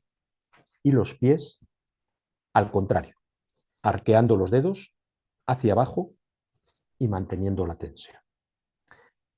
Claro, esto es algo que hay que practicar, porque cuando empiezas, entre que te enteras del orden, de lo que haces, lo que no, acabas con dolores diciendo, joder, pero si he acabado peor de lo que empezaba. Pues sí, suele ocurrir a veces. Por eso es importante que después de cada segmento vaya una pequeña relajación.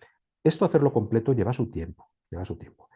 Ventaja de la relajación de Jacobson, que al practicar se acaba automatizando y se convierte, pues como todo lo bueno, en un hábito. Y es muy sencillo de poner en práctica en el trabajo. Claro, no es que te vayas a coger media hora en el curro para hacerlo completo, pero sí que puedes hacerlo por partes. Y tú puedes estar trabajando y puedes estar con una mano en tensión y repetir 3 veces el ejercicio mientras haces una respiración profunda y estás hablando por teléfono con la otra, por ejemplo, se me ocurre. O mientras estás escribiendo y estás haciendo los ejercicios de relajación de la parte inferior, de nalgas, muslos, pantorrillas, pies. Esto es como todo, repetición, hábito y se empieza a comprobar la utilidad. ¿Algún comentario sobre la técnica o duda? Había una pregunta que no te quería interrumpir, que hicieron anteriormente, que preguntaban cómo se relaciona el estrés con los trastornos mentales. Entiendo que son más graves que los cardiovasculares, sueño, alimentación, etcétera. La relación del estrés con los trastornos mentales. Claro, vamos a ver. Cuando nosotros sometemos al cuerpo, vamos, voy a ir para atrás, para aquí. Cuando estamos hablando del estrés crónico, se produce la liberación de cortisol. El cortisol, sabéis que es la hormona del estrés, seguramente. Esta hormona hace que tengamos un nivel permanente de actividad, algo muy elevado, que acaba asociándose a todos los trastornos, no solamente a los fisiológicos, sino también está directamente relacionado con la ansiedad, sobre todo con la ansiedad. El estrés es algo muy vinculado a la ansiedad. Porque en otro tipo de trastornos, por ejemplo, dices la depresión, el estrés y la depresión, sí, sí, pueden estar vinculados. Por ejemplo, hay una conexión muy fuerte dentro del estrés laboral y lo que podría ser el síndrome del quemado, que conocéis todos, en el que lo que suele producirse es un bloqueo emocional, ¿no? Una apatía, una pérdida de interés, de motivación, y eso debido normalmente a situaciones muy estresantes en el trabajo. Claro que tiene que ver el estrés. Pensad lo que hemos dicho antes. Es una respuesta natural del organismo, pero cuando se produce un desequilibrio entre las demandas del entorno y nuestros recursos personales para afrontar esas demandas, es cuando aparecen los síntomas. Eso es así. La única manera de impedir que aparezca la sintomatología mental, los problemas emocionales y psicológicos, es recuperar el equilibrio entre la demanda y nuestros recursos. No sé si he respondido en parte la duda. Parece que sí, porque te dan las gracias. A ti. Aparte de las fisiológicas, tenemos pues técnicas cognitivas de afrontamiento. Ya, os he incluido estas porque son muy importantes. Claro, no. Ahora os voy a dar algunas técnicas muy concretas, ¿vale? Esta es muy difícil de poner en práctica si no es con ayuda, pero sí que os voy a hacer una propuesta al menos, ¿vale? Se trata de la detección y el cambio de creencias, ideas y pensamientos irracionales. Aquí consideramos que no son tanto las situaciones en sí mismas las que provocan el estrés, sino cómo las interpretamos. Y de eso yo estoy completamente convencido, ¿eh? No es lo que nos pasa, sino cómo vivimos e interpretamos lo que nos pasa. Y eso es lo que explica que en situaciones idénticas puede haber dos personas que lo viven de manera totalmente distinta. Entonces, ante una misma situación, lo que ocurre es que no todos generamos los mismos pensamientos, las mismas creencias. Eh, Aquí lo que os propondría, e insisto que esto exige mucho trabajo, pero lo que os voy a proponer es muy sencillo, es muy interesante, es que intentéis detectar esos pensamientos a veces erróneos que aparecen, esas creencias erróneas. Ahí os pongo algún ejemplo de tipo imperativo. El tengo que, el debo hacer esto, catastróficos, aquellos que son desmesurados, exagerados, esto es horroroso, todo lo que me pasa es horrible, los acientíficos o de generalización. Estos adverbios son brutales. Analizadlos cuando los usáis o a ver si los identificáis. Es un ejercicio muy entretenido. Identificarlos en otros. El jamás, el nunca, el siempre, el todo, el nada. Son erróneos, son totalmente, no están fundamentados. o bien de necesidad psicológica, que son aquellos pensamientos que nos ponen en una situación límite, crítica, porque para poder estar bien necesitamos conseguir algo, sin lo cual es imposible. Aquí os pongo un par de ejemplos. No puedo estar bien si no consigo este trabajo, o necesito ese nivel, esa jefatura, lo que sea, para poder estar bien. Y el ejercicio sencillito que os propongo es registrar la situación, escribirla, la situación estresante me refiero, escribir lo que pensáis y sentís en ese momento, y analizándolo un poquito, ¿qué pensamiento sería más adecuado? Un pensamiento sustitutivo que pudiera ser más adecuado. Ya digo, primero registro de la situación estresante, pensamientos y emociones que acompañan a esa situación, que se producen en esa situación, y alternativas más adecuadas a esa situación. Os adjunto 3 creencias erróneas, las más importantes, y que nos machacan la vida. Con respecto a nosotros mismos, debo hacer las cosas bien y merecer la aprobación de los demás por mis actuaciones. Esto nos destroza. O sea, la creencia de que tenemos que hacer todo bien para obtener la aprobación de los demás, eso es un castigo. Es como estar dándonos con un látigo y renunciar a uno de los máximos derechos. O sea, yo si tuviera que hacer mi decálogo, que lo podíamos haber hecho, porque cuando, por ejemplo, trabajo lo que es la comunicación en grupos y planteo las diferencias entre la comunicación asertiva, agresiva o inhibida, suelo empezar por la elaboración de todos los presentes de nuestro propio decálogo de derechos. Y yo suelo empezar por el mío, que es el derecho a equivocarme. Me ha costado mucho trabajo, muchos años, arrogarme ese derecho, el derecho a cagarla y quedarme tan a gusto. No tiene que ver con la negligencia, ¿entendéis?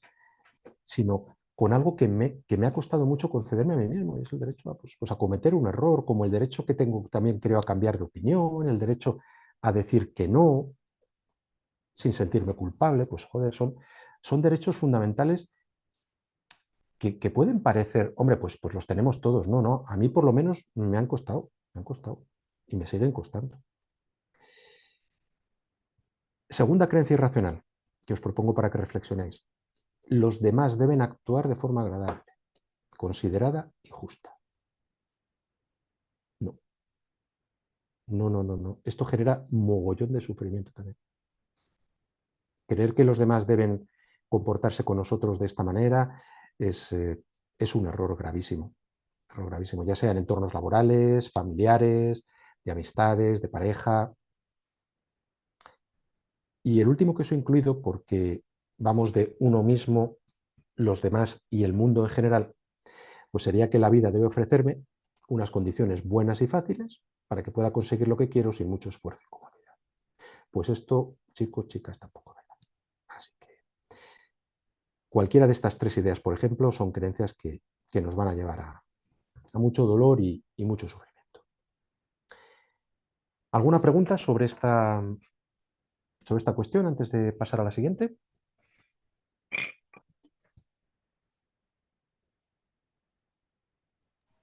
Por ahora no entra nada. Ah, no, bien, pone por aquí, o sea que perfecto. Vale. Igual estáis ya un poco cansados. Bueno, vamos a ver las técnicas. ¿Aguantáis un poquito más? Sí. Por aquí ponen sí, claro, sí. Vale, venga. Vamos con algunas técnicas de distracción y de aceptación.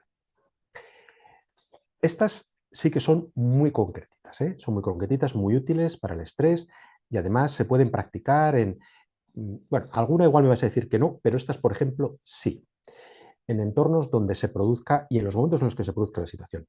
¿El para qué puede servir? Son técnicas con las que trabajo realmente, ¿eh? en terapia. ¿El para qué puedo servir?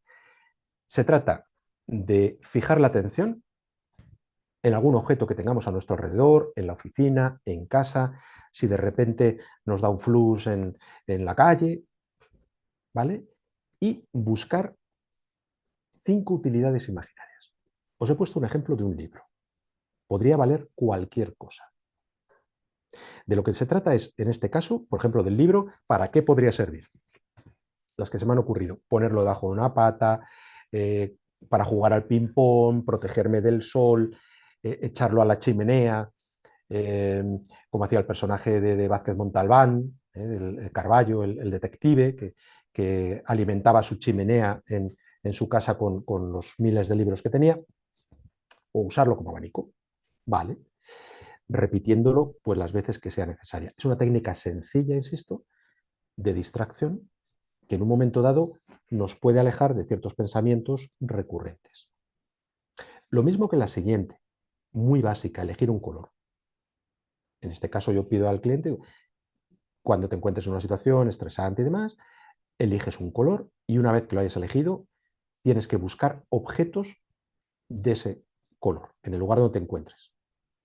Los nombras y además acompañas el nombre del objeto de un agradecimiento. Bueno, pues tiene su utilidad y tiene su sentido. En el ejemplo que os pongo, buscar cosas rojas, ves la camiseta de un compañero o la tuya propia, en este caso, y buscas algo por lo que agradecerlo. Agradecer la camiseta porque me permite ir, bueno, pues fresquita si es verano y me permite ir vestida. Vale, perfecto. El mantra.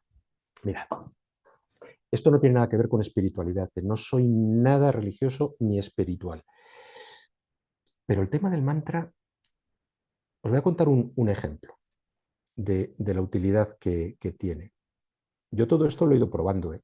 Yo lo he ido probando todo. Aquí se trata de buscar una estrofa de una canción, una frase que para vosotros tenga sentido y que a base de repetición, de familiarizaros con ella, pues os salga ya de manera automática. A mí me gusta mucho el teatro y entonces, pues, tuve una época que me dio por memorizar textos de obras de teatro del siglo XVII. Y, por ejemplo, pues me sé casi entera pues, La vida sueño, de Calderón. Y los monólogos de Segismundo, y Ay, mísero de mí, ay, infeliz, apurar cielos pretendo ya que me tratáis así, qué delito cometí contra vosotros naciendo, pues si nací ya entiendo qué delito he cometido, bla, bla, bla, podría seguir. Bueno, utilidad del mantra. Recuerdo una ocasión en la que tuvieron que hacerme un escáner. Si alguien pues lo ha sufrido, ya sabes lo que es, que te metan en el tubo, ese súper estrecho, con, con el ruido tan ensordecedor. Por suerte no tengo claustrofobia. Pero claro, como no te puedes mover, yo he sido fumador contumaz durante la tira de años. Lo he dejado, por suerte, hace años ya. Y estaba a punto de entrarme un ataque de tos horroroso. Y dije, Dios mío, ¿qué hago? Y me puse a repetir mis mantras, que en este caso son versos teatrales, de obras de teatro. Y me ayudó un mogollón. Y diréis, ¿y qué tiene que ver con la tos? Pues tiene mucho que ver, porque un mantra lo que hace es tranquilizarte, serenarte, y por lo tanto ayuda a controlar ciertas respuestas fisiológicas, como puede ser el incremento de las pulsaciones, como puede ser el nerviosismo que se genera cuando vas a toser, cuando vas a hacerlo en una situación en la que no puedes. Y es algo que os recomiendo, de verdad que os lo recomiendo. Fijaros que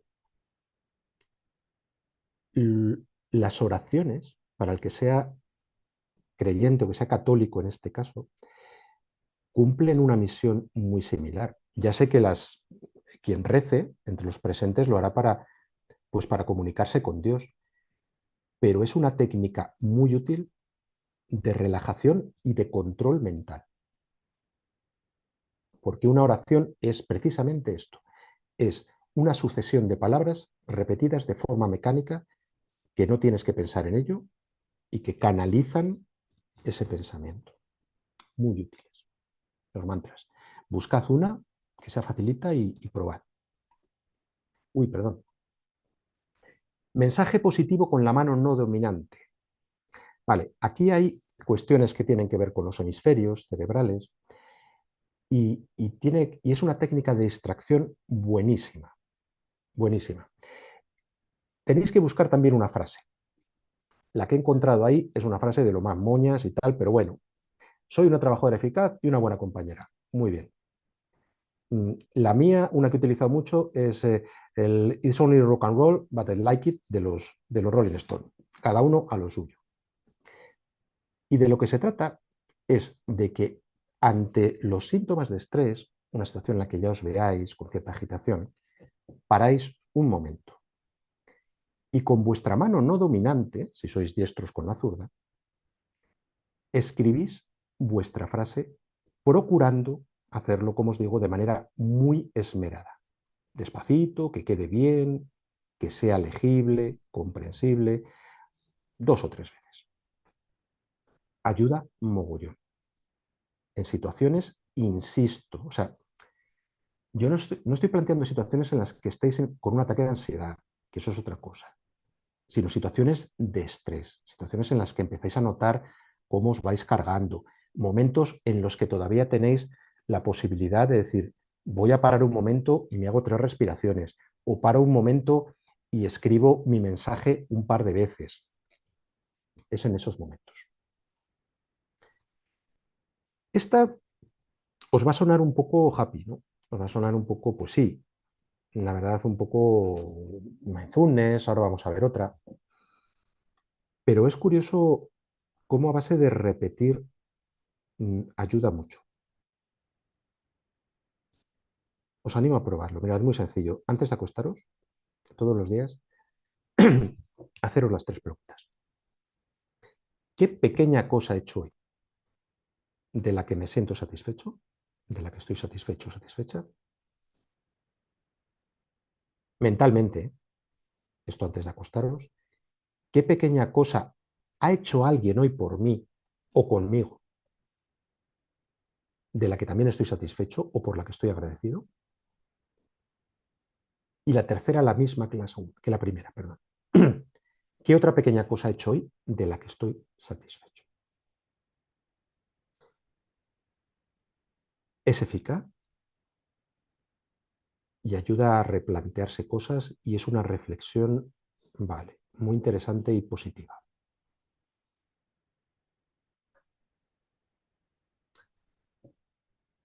Las hojas en un arroyo, vale. Esta es la más mindfulness de todas.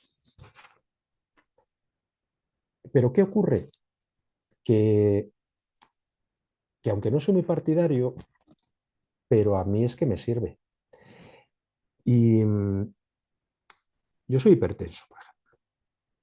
Tengo que llevar un seguimiento y me llama mucho la atención porque cuando empecé a aplicar esta en concreto entre toma y toma de tensión, porque para cada registro que tengo que llevar luego a la enfermera me tengo que hacer 3, joder, me bajaba muchísimo la tensión cuando me ponía con lo de las hojas en un arroyo. Yo la he ido modificando, ¿eh? Porque aquí de lo que se trata es, esta es la más genérica, la que os podéis encontrar en algunos manuales de terapias de tercera generación, de ACT, y, y es visualizar una situación en la que estáis al lado de un arroyo, cómodamente sentados, tenéis que imaginar, tratar de captar sensaciones, la hierba a vuestro alrededor, el ruido del arroyo, del agua que baja, vale, pues todo por esa línea. Y el objetivo es centraros en esas sensaciones, en la corriente principalmente, y que cuando vengan unos de esos pensamientos intrusivos, recurrentes, madre mía, todavía me queda esto por hacer, mañana me espera, ta. Se trata de no tratar de frenarlo, sino sin juzgar y sin deteneros mucho, colocar ese pensamiento sobre una hoja, colocarla en el arroyo y ver cómo se aleja mientras flota en el agua.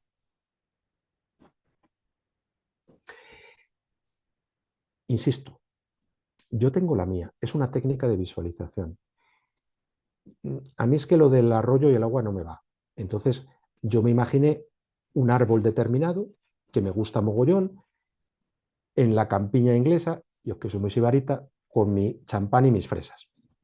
Entonces, a partir de ahí me monto mi película y me funciona muy bien. Una técnica de visualización y de relax que cada vez que te saltan este tipo de pensamientos, los dejas fluir y, y que desaparezcan, sin oponer resistencia, sin oponer resistencia. Vale. Y para concluir, pues algunas técnicas que me parecían necesarias. Ya sé que vosotros de esto sabréis mogollón, pero me parecería interesante dado el entorno laboral al que iba dirigida la charla, ¿no? Que son de planificación y priorización. Son muy básicas, ya lo sé, son muy elementales. Si tuviéramos más tiempo, pues posiblemente pues podríamos haber profundizado más en ellas, pero van en la línea de, como digo, pues de marcarse unos objetivos y unas prioridades, tomar decisiones de una manera sistemática y eficaz, separar muy bien los bloques de los tiempos en nuestra vida, dedicados al trabajo y al ocio, ser muy realista, esto es fundamental, a la hora de marcarnos los objetivos y calcular los tiempos para las tareas, ser realista porque si no estamos abocados al fracaso y a la frustración, procurar dejar los márgenes necesarios para imprevistos, aprovechar a veces los tiempos inútiles, programar, esto también es muy importante, las actividades no esenciales pero que son necesarias, muy importante. Anticipar tareas, podremos evitar que se nos acumule el trabajo después. Saber decir que no, también fundamental en la vida. Ser capaz de delegar en algunos casos, siempre que tengamos responsabilidades sobre otras personas. Concentrarnos en lo que estamos haciendo, tratando de evitar al máximo las interrupciones y dedicar unos minutos, diarios a programar la agenda del día siguiente. También es algo muy útil. Y hasta aquí hemos llegado. Muchísimas gracias. Os dejo mi dirección para cualquier tipo de duda o de consulta que podáis tener y estaré encantado de responderla. ¿Vale? Ahí os va a quedar. Y ahora, pues si queréis, tenéis alguna duda, alguna pregunta, algo que queráis comentarme, pues encantado. Parece que no entra nada. Si alguien quiere intervenir de palabra, que os veo escribiendo mucho, Sí, por favor, sería genial también, ¿eh? lo pueden levantar la mano, les doy. Bueno, algunas personas se tienen que marchar, me indican. Muchas Me imagino. gracias.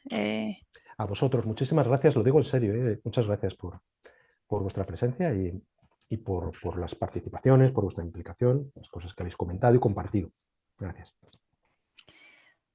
Pues nada, parece que no hay preguntas. Nada, agradecerte, Javier, la ponencia, que ha estado muy interesante. Y nada, pues bueno, recordarles que intentaremos a lo largo de esta semana distribuir el vídeo para aquellos que han entrado un poquito más tarde o que quieren retomar o repasar alguna de las partes que has comentado, pues les dejaremos el vídeo, la presentación que has dicho que, bueno, me la pasarás, así que también la Sí, distribuiremos.